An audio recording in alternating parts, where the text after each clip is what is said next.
Hello students. तो board के जो सेक्शन है अपना बोर्ड वाला, उसमें इलेक्ट्रिक पोटेंशियल अपना चल रहा था।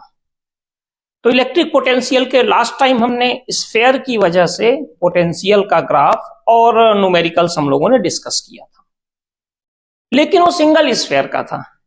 अगर मान लीजिए कि स्फेयर एक सिंगल ना हो के, मान लीजिए कुछ इस टाइप से है, एक ये स्फेयर हो गया, फिर ये एक और स्फेयर हो गया, कॉन्सेंट्रिक स्फेयर हो गए 2।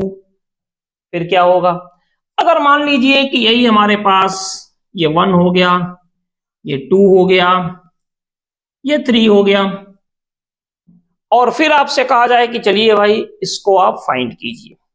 ठीक है, तो थोड़ा सा आपको रिमाइंड करा दूं मैं कि अगर मान लीजिए कि एक कोई भी स्फेयर है हमारे पास, कोई भी स्फेयर है, तो इस स्फेयर का अगर हम ये मान लें कि रेडियस क्या है r, और इस पर चार्ज प्लस q या माइनस q कुछ भी हो सकता है, ऐसा नहीं है, इस पर कुछ भी हो सकता है।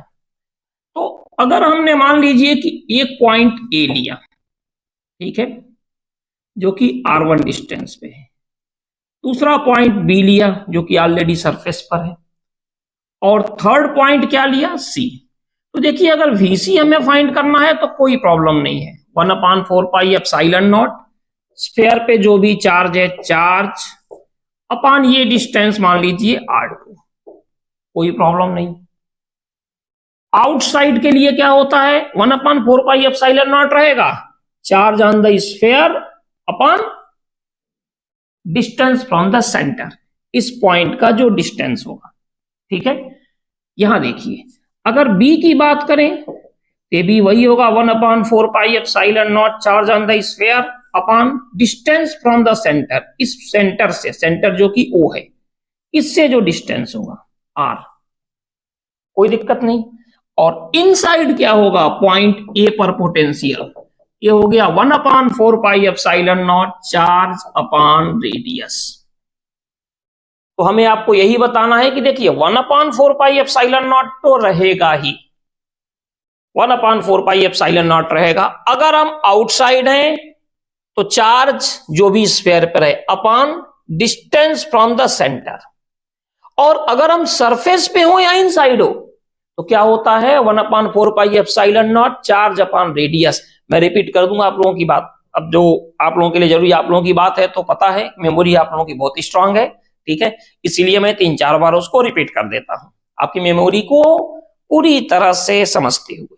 ठीक है, फिर रिपीट कर रहा हूं, अगर हम आउटसाइड है स्फीयर के, 1/4πε0 रहेगा, ये इंक्लूडेड है। ठीक है, 1/4πε0 charge upon distance from the centre, जिस पॉइंट पे फाइंड कर रहे हैं, आउटसाइड है charge upon distance from the centre, inside या सरफेस पे, दोनों में क्या हो जाएगा, चार्ज अपॉन रेडियस। ठीक है, तो ये हमें देखना है। तो चलिए इसके बेस पर 2-3 न्यूमेरिकल हम लोग कर लेते हैं, जो कि आपके कॉन्सेप्ट को क्लियर कर देगा अच्छे से। ठीक है ना, तो चलिए हम स्टार्ट करते हैं इसमें। ये क्वेश्चन है आपके पास, find electric potential at point A B and C. Point A पर पोटेंशियल फाइंड करना है, पॉइंट बी पर पोटेंशियल फाइंड करना है, और पॉइंट सी पर पोटेंशियल फाइंड करना है। ठीक है, यहां पे जो फर्स्ट स्फेयर है इस पर प्लस Q1 चार्ज है, और ये जो सेकेंड स्फेयर है इस पर चार्ज क्या है, Q2। ठीक है, ये हमें फाइंड करना है। तो चलिए सबसे पहले हम फाइंड करते हैं पॉइंट ए पर पोटेंशियल VA। पहले तो आप ये देखिए कि पॉइंट ए है कहां। अच्छा एक चीज और, आप ये मत सोचिएगा कि फर्स्ट स्फीयर को लें फिर सेकंड को लें, फर्स्ट का सेकंड का इफेक्ट पड़ेगा, सेकंड का फर्स्ट का इफेक्ट पड़ेगा, वो भी चीजें आती हैं, ऐसा नहीं है, वो भी आती हैं, लेकिन वो हम बाद में डिस्कस करेंगे, कॉम्पिटेटिव सेक्शन जो है उसमें है। यहां पे हम जो आपका एकेडमिक सेक्शन में जितने क्वेश्चंस हो सकते हैं उसका हम डिस्कशन कर रहे हैं।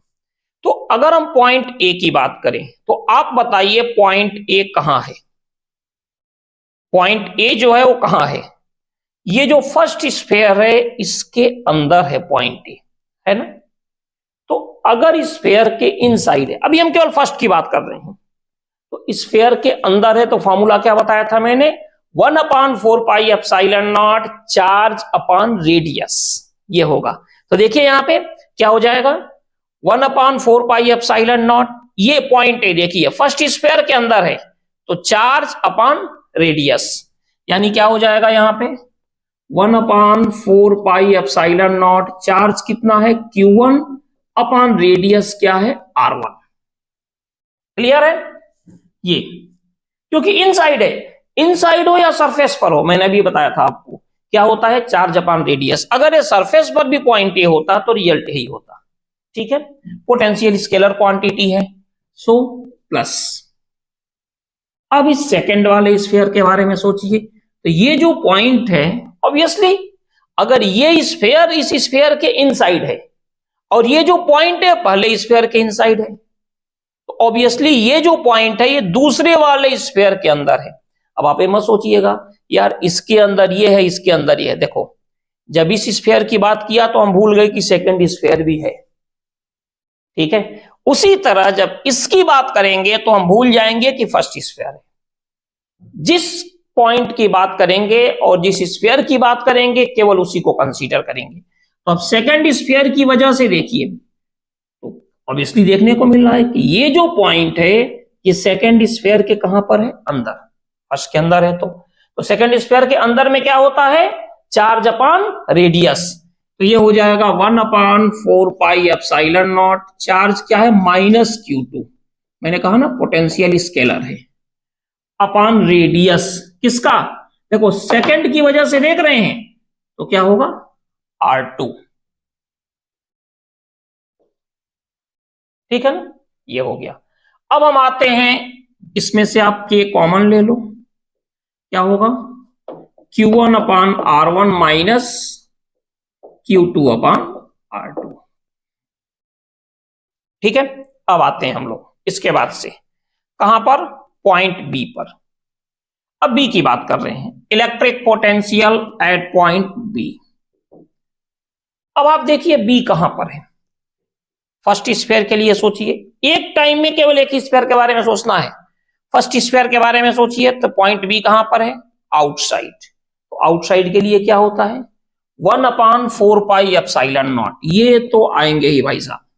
ठीक है, अब क्या हो जाएगा पॉइंट बी पर देख रहे हैं तो फर्स्ट स्फीयर पर जो चार्ज है कितना Q1 और सेंटर से जो डिस्टेंस, देखिए फिर भी रिपीट कर रहा हूं अपनी बात को, बार बार आप भूल जाते हो, सरफेस पे या inside charge upon radius, outside charge upon distance from the centre. Point B कहां है आउटसाइड, तो क्या हो जाएगा charge upon distance from the centre, यानी Q1 upon R2, Q1 upon R2 plus 1/4 pi epsilon naught. लेकिन पॉइंट बी फर्स्ट स्फीयर से तो बाहर निकल गया लेकिन अभी भी सेकंड स्फीयर के अंदर ही है, और स्फीयर के अंदर है तो क्या होता है या सरफेस पर चार्ज अपॉन रेडियस। ठीक है, तो ये हो जाएगा -Q2 अपॉन R2। ठीक है, तो क्या हो जाएगा 1/4 पाई एप्सिलॉन नॉट कॉमन ले लीजिए, क्या हो जाएगा Q1 upon R2 minus Q2 upon capital R2, ये हो गया। ठीक है, नेक्स्ट इसके बाद देखिए अब हम आ रहे हैं पॉइंट सी पर, और काफी अच्छा है। पॉइंट सी जो है ये फर्स्ट के भी आउटसाइड है और सेकंड के भी आउटसाइड है, कॉन्सेंट्रिक स्फीयर है। ठीक है, तो देखिए आउटसाइड के लिए क्या होता है, पहले फर्स्ट को लो, तो ये हो गया 1/4 pi epsilon not charge, charge क्या है Q1 अपॉन यहां से यहां तक की distance R3 plus 1/4 pi epsilon not, charge कितना है -Q2 अपॉन R3। बात समझ में आई, आउटसाइड है तो charge upon distance from the centre, तो यहां से क्या हो जाएगा 1/4 पाई एप्सिलॉन नॉट और R3 भी कॉमन ले लो, तो क्या हो जाएगा Q1 माइनस Q2। तो ये तो कंडीशन तब हो गई जब हमारे पास कितने हैं, 2 स्फीयर्स हैं। अब मान लीजिए 2 से ज्यादा स्फीयर्स हैं तो चलिए देखिए नेक्स्ट क्वेश्चन। ठीक है, तो इसमें भी कॉन्सेप्ट वही लगेगा जो लास्ट क्वेश्चन में था। हाँ, यहां पे आपको 3 स्फीयर्स दिख रहे होंगे, ये बात अलग है, लेकिन कॉन्सेप्ट बिल्कुल सेम है, वही जो हम लोग अभी तक करते आए हैं, सेम टाइप का, कोई बहुत ज्यादा डिफरेंस नहीं। अब देखिए कैसे होगा। मान लीजिए पॉइंट ए पर आपको देखना है V A, electric potential at point ए। ठीक है, ए पर देखना है, तो ए पर पोटेंशियल कितना होगा ये देखना हो, तो क्या होगा 1/4 पाई एप्सिलॉन नॉट। पहले तो ये देख लो पॉइंट ए है कहां। ठीक है, ये जरूरी है। तो पॉइंट ए देखने से समझ में आ रहा है ये तो पहले वाले के भी बीच में फंसा है, दूसरे वाले के भी है, तीसरे वाले के भी है, खैर चौथे के भी है, फोर्थ के, फिफ्थ के, सिक्स्थ के, 10 स्फीयर्स हैं, सबके अंदर है। हमें इससे कोई मतलब नहीं है। हम तो पहले फर्स्ट स्फीयर के रिस्पेक्ट में पॉइंट देखेंगे, फिर सेकेंड स्फीयर के रिस्पेक्ट में देखेंगे, फिर थर्ड स्फीयर के रिस्पेक्ट में देखेंगे, और फिर फोर्थ है ही नहीं देखेंगे। ठीक है ना, तो हम क्या करेंगे, सबसे पहले फर्स्ट स्फीयर के लिए देखो, तो जो पॉइंट ए है ये फर्स्ट स्फीयर के अंदर है। हमने बताया अगर फर्स्ट स्फीयर के अंदर हो या सरफेस पर हो, जिस स्फीयर के भी अंदर हो, सरफेस पर हो, क्या होता है 1/4 pi epsilon not charge upon radius. तो क्या हो जाएगा वी ए पॉइंट ए पर 1/4 पाई एप्सिलॉन नॉट, चार्ज क्या है Q1 अपॉन रेडियस R1, तो ये हो जाएगा Q1 अपॉन R1, और साइन है माइनस का, तो माइनस का हमने ले लिया पॉइंट ए पर। अब देखिए पॉइंट ये जो है दूसरे स्फीयर के भी अंदर है, पॉइंट ए जो है ये दूसरे स्फीयर के भी अंदर है, तो क्या हो जाएगा फिर वही same condition 1/4 pi epsilon not. अब फर्स्ट को भूल जाओ, फर्स्ट का काम खत्म, दूसरे स्फीयर के इनसाइड है, तो इनसाइड का तो एक ही बात है यार, जो भी चार्ज है अपॉन रेडियस। तो दूसरे स्फीयर के अंदर है तो जो सेकेंड स्फीयर है उसका charge upon radius of the second sphere. ठीक है, चार्ज कितना है Q2, फिर 1/4 पाई एप्सिलॉन नॉट। ठीक है, यहां पे ये जो पॉइंट है ये तीसरे स्फीयर के भी अंदर है, तो क्या होगा चार्ज अपॉन रेडियस, यानी Q3 अपॉन R3। और फाइनली अगर इसमें हम K कॉमन ले लें तो हो जाएगा -Q1 upon R1 plus Q2 upon R2 plus Q3 upon R3, ये VA हो गया। अब बारी आती है VB की, तो VB की बस एक ही काम हुआ अच्छा कि VB जो है वो फर्स्ट स्फीयर से बाहर निकल गया। देखिए पॉइंट बी इस स्फीयर के आउटसाइड है, आउटसाइड के केस में क्या होगा VB equal to 1/4 pi epsilon naught, common बाद में लेंगे यार, पहले मजा नहीं आता। अब फर्स्ट स्फीयर के आउटसाइड है तो क्या हो जाएगा 1/4 पाई एप्सिलॉन नॉट, ये तो रहेंगे ही रहेंगे स्मॉल के, charge upon distance from the centre, तो ये हो जाएगा -Q1 अपॉन B, जो यहां से डिस्टेंस है। ठीक है, लेकिन B सेकेंड स्फीयर के अभी भी अंदर है, तो क्या हो जाएगा 1/4 pi epsilon not Q2 charge upon radius, जो कि क्या है R2, plus 1/4 pi epsilon not. Point भी देखिए थर्ड के भी इनसाइड है, और इनसाइड में क्या होता है चार्ज अपॉन रेडियस, तो थर्ड पे चार्ज कितना है Q3 और अपॉन रेडियस है R3, तो इसमें अगर K कॉमन ले लें तो क्या हो जाएगा -Q1 upon B plus Q2 upon R2 plus Q3 upon R3, ये हो गया पॉइंट बी पर। एंड पॉइंट सी पर क्या होगा, सी पॉइंट पे अगर हम देखें तो देखो सी पॉइंट फर्स्ट के भी बाहर निकल गया और सेकंड के भी बाहर निकल गया, पॉइंट सी फर्स्ट के बाहर एंड सेकंड के बाहर, तो पहले फर्स्ट के लिए देख लेते हैं, फिर सेकंड के लिए देखेंगे। तो क्या हो जाएगा 1/4 पाई एप्सिलॉन नॉट, ठीक है, क्या हो जाएगा चार्ज, जो भी इस स्फीयर पे चार्ज है क्या हो जाएगा -Q1/C, फिर 1/4 पाई एप्सिलॉन नॉट। देखिए पॉइंट सी जो है ये सेकंड के भी बाहर है, तो क्या होता है charge upon distance from the centre, और सेंटर से सी की डिस्टेंस क्या है सेकंड के लिए है, क्योंकि सेकंड के बाहर है। तो क्या हो जाएगा Q2/C plus 1/4 pi epsilon naught. लेकिन पॉइंट सी अभी भी थर्ड स्फीयर के इनसाइड है। स्फीयर के इनसाइड में क्या होता है चार्ज अपॉन क्या होता है रेडियस, यानी क्या हो जाएगा सेम Q3 कितना R3। यहां भी के कॉमन ले लो, क्या हो जाएगा -Q1/C plus Q2/C plus Q3/R3, ये हो जाएगा। अच्छा VD की बात करें, लास्ट पॉइंट की VD, ये जो हमारे पास है, तो क्या हो जाएगा यहां पे D 1/4 पाई एप्सिलॉन नॉट। ये बताइए D कहां है, पहले फर्स्ट स्फीयर, फर्स्ट से बाहर है, तो क्या हो जाएगा charge upon distance from the centre, यानी क्या हो जाएगा Q1/D minus plus 1/4 pi epsilon not, क्या होगा ये जो है सेकंड के भी आउटसाइड है, तो सब सेकंड के आउटसाइड है, तो क्या हो जाएगा सेकंड के आउटसाइड की वजह से ये हो जाएगा Q2/D, और ये थर्ड के भी आउटसाइड है, तो क्या होगा Q3/D। तो 1/4 पाई एप्सिलॉन नॉट क्या हो जाएगा -Q1 plus Q2 plus Q3।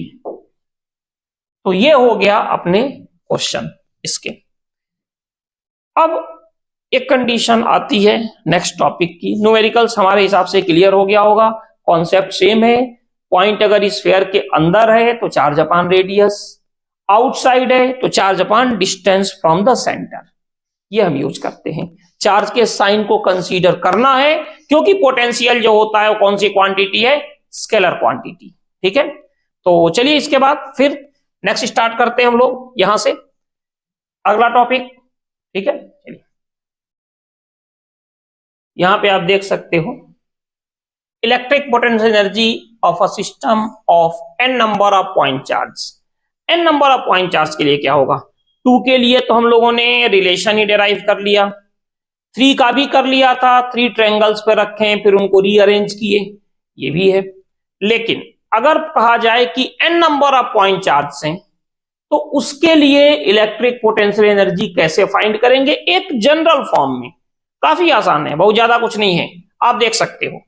जैसे यहां पे हमने चार्ज Q1 प्लेस किया, यहां पे चार्ज Q2 प्लेस किया, यहां पे चार्ज Q3 प्लेस किया, यहां पे चार्ज Q4 प्लेस किया, इसी तरह से यहां पे चार्ज Qn प्लेस कर दिया, n number of point charge है। तो इनकी पोटेंशियल एनर्जी निकालनी है हमें, तो समझिएगा इस चीज को। सबसे पहले देखिए 1/4 पाई एप्सिलॉन नॉट, ये तो कॉमन हो जाएगा, ठीक है। और हम क्या करें यहां पे 1/4 पाई एप्सिलॉन नॉट को कॉमन लेने के बाद सबसे पहले Q1 के लिए देखें, तो क्या हो जाएगा यहां पे Q1 Q2 upon R12। R12 इन दोनों के बीच का सेपरेशन है, R13 इनका, R14 इनका, ठीक है, ये हम देखेंगे। तो R12 plus Q1 Q3 upon R13 plus Q1 Q4 upon R14 up to Q1 Qn upon R1n। अच्छा Qn से पहले भी हमने मान लिया एक और चार्ज है Qn-1, उसके पहले जो चार्ज होगा क्या होगा Qn-2, ये सब होंगे, ठीक है ना।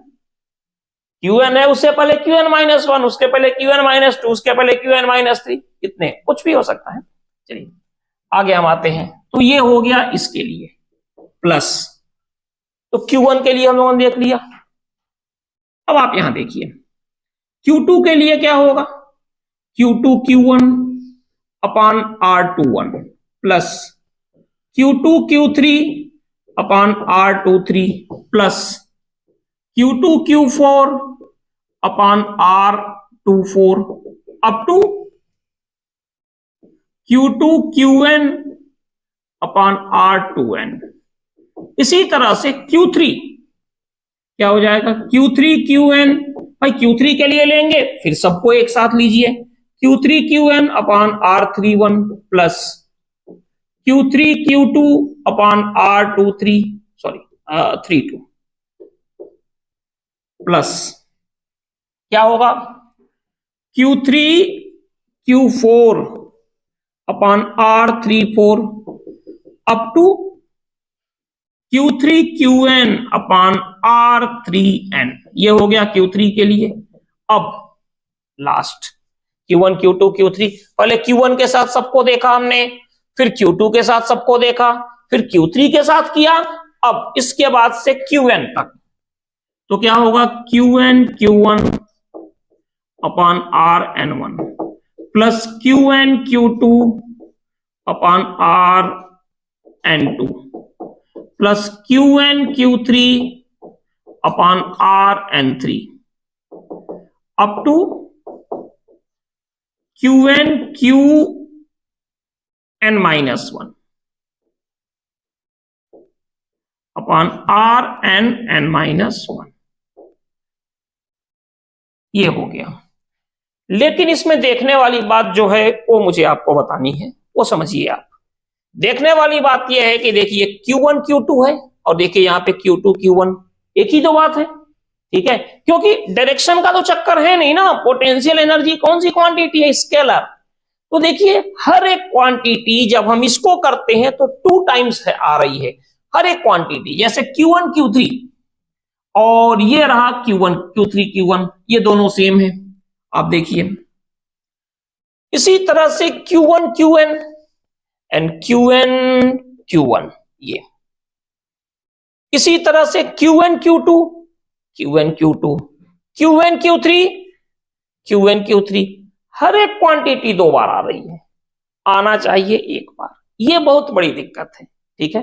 तो फिर हम क्या करें, फिर एक ही ऑप्शन है कि हम यहां पे क्या लगा दें 1/2, बात आई समझ में, इसीलिए 1/2 लगा देते हैं। अब अगर इसको जनरल फॉर्म में लिखा जाए, हम यहां पे लिखें U इक्वल टू, तो 1/2 तो रहेगा, स्टार्ट हम कहां से करेंगे, I equal to 1 QI QJ upon RIJ and J equal to 1, और इन सबसे important I is not equal to J, I और J इक्वल नहीं है, ये बात समझ लीजिए। कहीं पर भी आपको Q1 Q1 नहीं दिखेगा, Q2 Q2 नहीं दिखेगा, Q3 Q3 नहीं दिखेगा, Q4 Q4 नहीं दिखेगा, ये आपको कहीं भी नहीं दिखेगा। लेकिन बाकी सारी चीजें हैं, देखिए यहां से अगर देखा जाए तो इस हिसाब से, ठीक है। और कहां तक जाना है, n तक, ठीक है। और 1/4 पाई एप्सिलॉन नॉट, ये तो कॉमन में आएंगे ही आएंगे, तो 1/4 पाई एप्सिलॉन नॉट कहां से I equal to 1 and J equal to 1 to n, और ये हो गया इसका general form n number of charge के लिए, ठीक है। तो यही मैं आपसे बता रहा था कि एक जनरल फॉर्म ये होता है। क्लियर है, कोई डाउट? चलिए इसके बाद है हेडिंग, जैसा कि आप देख रहे हो, kinetic energy of charge particle in uniform electric field, ठीक है। तो देखिए इसमें क्या होगा, जैसे मान लीजिए कि ये यूनिफॉर्म इलेक्ट्रिक फील्ड है, ये मान लीजिए यूनिफॉर्म इलेक्ट्रिक फील्ड है, यहां पे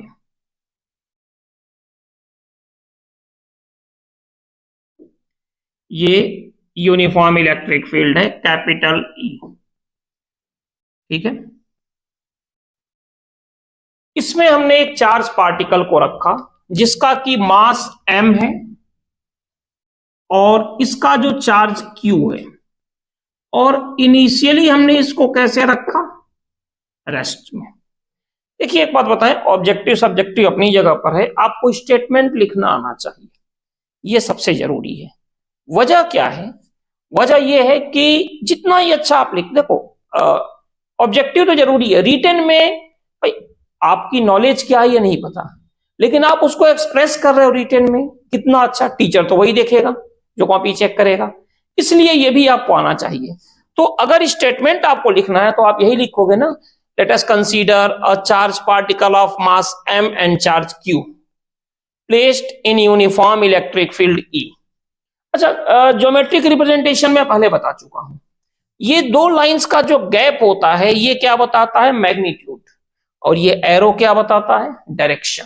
ठीक है, तो m मास के चार्ज पार्टिकल है, m जिसका q है, और यहां पे एक चीज बताएं, आप लोग भी सोच रहे होंगे, चलो ठीक है, चार्ज पार्टिकल को रख दिया, ग्रेविटेशनल फोर्स भी लगेगा, तो मैं पहले बता दूं यहां पे हम ग्रेविटेशनल फोर्स को कंसीडर नहीं करेंगे, या ये मान लेंगे कि ये जो m मास है वो काफी स्मॉल है, ग्रेविटेशनल फोर्स के रिस्पेक्ट में इलेक्ट्रोस्टैटिक फोर्स क्या है, मच ग्रेटर है। ठीक है, ये हम यहां पे बात करने जा रहे हैं। तो देखिए यहां पे किसी चार्ज पार्टिकल को हमने यहां पे रखा रेस्ट में। अब जैसा कि मैंने पहले ही बताया, मैग्नेटिक फील्ड में अगर आपने मैग्नेटिक सब्सटेंस रखा तो क्या एक्सपीरियंस करेगा, मैग्नेटिक फोर्स। इलेक्ट्रिक फील्ड में चार्ज पार्टिकल रखोगे, क्या एक्सपीरियंस करेगा, इलेक्ट्रोस्टैटिक फोर्स। और ग्रेविटेशनल फील्ड में किसी मास को रखोगे तो क्या एक्सपीरियंस करेगा, ग्रेविटेशनल फोर्स। मींस जिस टाइप की फील्ड उस टाइप का फोर्स।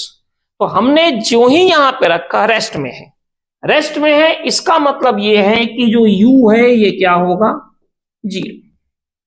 चलो कोई बात नहीं, u जीरो है, लेकिन अगर इस चार्ज पार्टिकल को इलेक्ट्रिक फील्ड में रखेंगे तो फोर्स एक्सपीरियंस करेगा।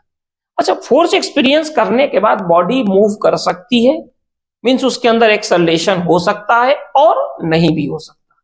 लेकिन अगर बॉडी फ्री है, देखो इसको किसी से अटैच किया नहीं किया, तो अगर बॉडी फ्री है तो मूव करेगी।